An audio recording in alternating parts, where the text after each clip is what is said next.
என்னும் பராபரையே அன்பான மனோன்மணியே ஜோதி எனும் பஞ்சகத்தாலே சொற்பெரிய கரிமுகனே தீர்த்து கந்தவளே திருத்துகின்ற குருநாதர்களே 18 சித்தர்களே பண்பான பரமசிவமே ஓதியே ஜோதிடங்கள் உரைப்பதற்கு நாத விந்து வடிவாக நல்ல துணை ஆவீரே. உலகில் உள்ள தமிழ் பேசும் அனைத்து நல் உள்ளங்களுக்கும் மற்றும் ஜோதிட சான்றோர்களுக்கும் மூத்தோர்களுக்கும் ஆர்வலர்களுக்கும் மற்றும் இந்த காணொலியை காணும் உங்களுக்கும் ஆஸ்தோராஜின் இனிய நல்வணக்கங்கள். ஜோதிடம், வாழ்வியல், ஆன்மீகம், மருத்துவம் இந்த 4 தலைப்புகளிலிருந்து தொடர் காணொளிகளாக கொடுத்து வருகிறோம். அதில் அந்த தொடர் காணொளி வரிசையில் மற்றும் ஜோதிடத்தில் மற்றும் ஒரு தொடர் பதிவில் மற்றும் ஒரு காணொளி. இந்த காணொளி ஒரு ஜாதகத்தை பார்த்தவுடன் இந்த ஜாதகம் பலமானதா பலமற்றதா, யோக ஜாதகமா இல்லையா என்பதை எப்படி தெரிந்து கொள்வது என்று பார்க்கும் பொழுது சட்பலம் என்று சொல்லக்கூடிய 6 விதமான பலத்தை ஜாதகம் வரையறுத்து அடையாளம் காட்டியுள்ளது.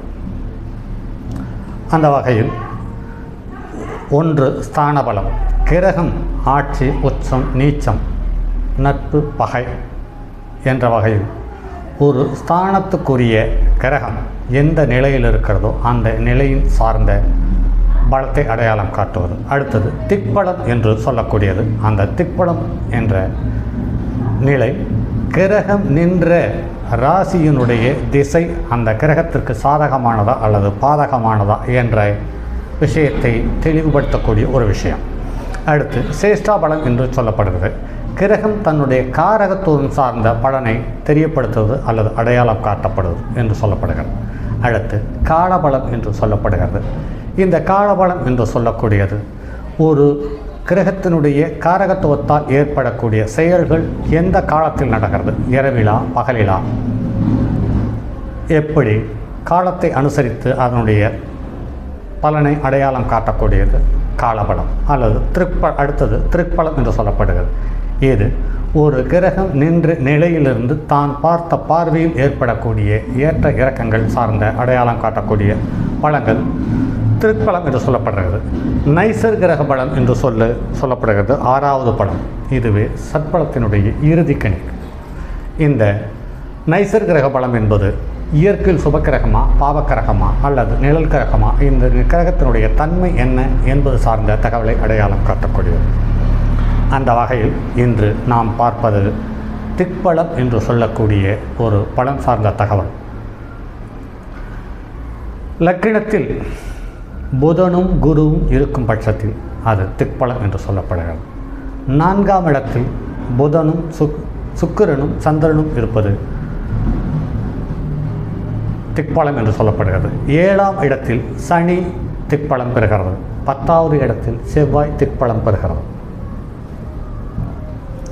இது காலபுருஷ லக்கணத்தினுடைய அடிப்படையாக கொண்ட தகவல். நெருப்பு வீட்டில்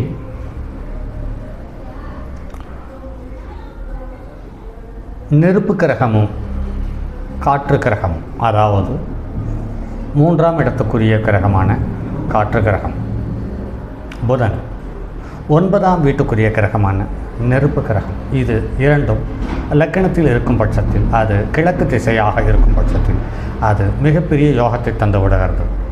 இதில் புதனுடைய திசையோ அல்லது குருவனுடைய திசையோ வரும் பொழுது அந்த குருவுக்கோ புதனுக்கோ அல்லது குருவும் புதனுக்கும் இருவருக்கும் சேர்த்து எந்த வீட்டில் திக்பலம் பெறுகிறதோ அந்த திக்பலம் பெறக்கூடிய தன்மையை தந்த தகுதியுள்ள அந்த வீட்டுக்குரிய கிரகத்தினுடைய தொடர்பு ஏற்படும் பட்சத்தில் அது யோகத்தை தந்து விடுகிறது. இதில் என்ன யோகத்தை தந்து விடுகிறது? ஜோதிடத்தை தருகிறது, காலத்தை கணிக்கக்கூடிய தன்மையை தருகிறது, கணித பதிவியலை தருகிறது, அதே சமயத்தில் கல்வியையும் தருகிறது. இது இல்லாமல் செல்வம் செல்வாக்கு சார்ந்த விஷயங்களையும் தருகிறது. அது மட்டுமல்லாமல் குரு ஸ்தானத்துக்குரிய தகுதியையும் தந்து விடுகிறது குரு.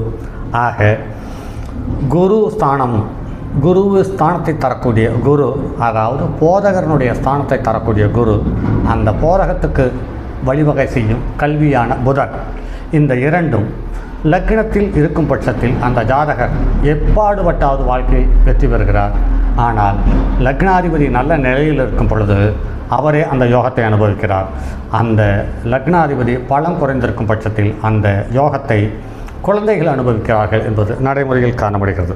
அடுத்து 4ஆம் இடத்தில் மாதுருஸ்தானம் என்று சொல்லக்கூடிய 4ஆம் இடத்தில் மாதுரு காரகனான சந்திரனும் பெண்கள் காரகனான சுக்கிரனும் 4ஆம் இடத்தில் இருப்பது என்பது சகலவித சந்தோஷங்களையும் கௌரவத்தையும் மரியாதையையும் அள்ளித்தந்து விடுகிறது.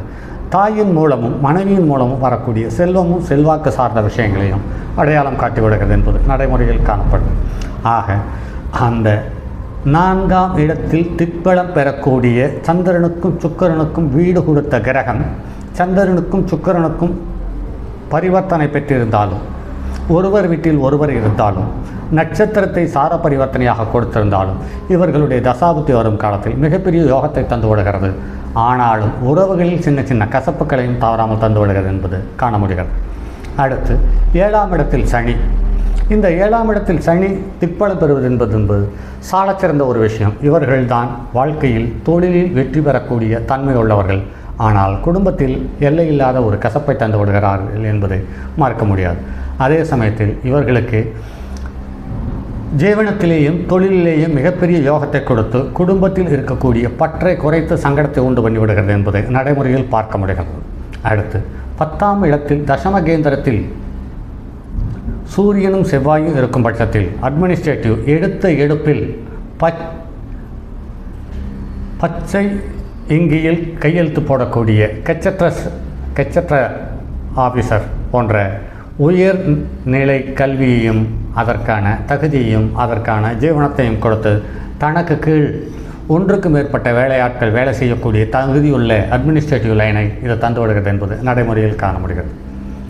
ஆக லக்கினத்தில் சுபக்கிரகம், 4ஆம் இடத்தில் சுபக்கிரகம், 7ஆம் இடத்தில் பாபக்கிரகம், 10ஆம் இடத்தில் பாபக்கிரகம் என்ற இப்படி இரு சுபக்கிரகங்களும் அப்படி இரு பாவக்கிரக தன்மையும் சேர்ந்தது மிகப்பெரிய யோகத்தை தந்து விடுகிறது என்பதை நடைமுறையில் காண முடிகிறது. இதில் ஒன்றே ஒன்று குறிப்பிட வேண்டுமென்றால் லக்னாதிபதி நல்ல நிலையில் இருந்தால் அந்த ஜாதகர் அந்த திக்பலத்தால் வரக்கூடிய யோகத்தை அனுபவிக்கிறார். அப்படி இல்லாத பட்சத்தில் அவருக்கு பின்னாடி வரக்கூடிய சந்ததிகளும் சொந்த பந்தங்களும் அதை அனுபவிக்கிறது என்பது நடைமுறையில் பார்க்க முடிகிறது. ஆக திக்பலம் பெற்ற கிரகங்கள் ஒரு ஜாதகத்தில் இருந்தால் அவர் எப்பாடுபட்டாவது வாழ்க்கையில் ஒரு அருமையான வெற்றி என்ற இலக்கை அடைந்து வாழ்க்கையை அனுபவிக்கிறார் என்பதில் மாற்று கருத்தில்லை. சரி நண்பர்களே, மற்றும் அடுத்தது ஒரு பதிவில் சந்திப்போம். அதுவரை உங்களிடமிருந்து விடைபெறுவது உங்கள் அன்பு நண்பன் எம் ராஜரத்தினம். தங்கமான் மழுவோடேந்தி தன்மதி தலையில் கொண்டோர் மங்கையர் பதிக்கச் சொன்ன மாமூலி ஜோதிடத்தை இங்கு யாம் உரைப்பதற்கோர் இமை என்னும் பிள்ளை வராமல் காக்க செங்கன் மால்மருகன் யானைச்சரன் பதம் காப்பதாமே.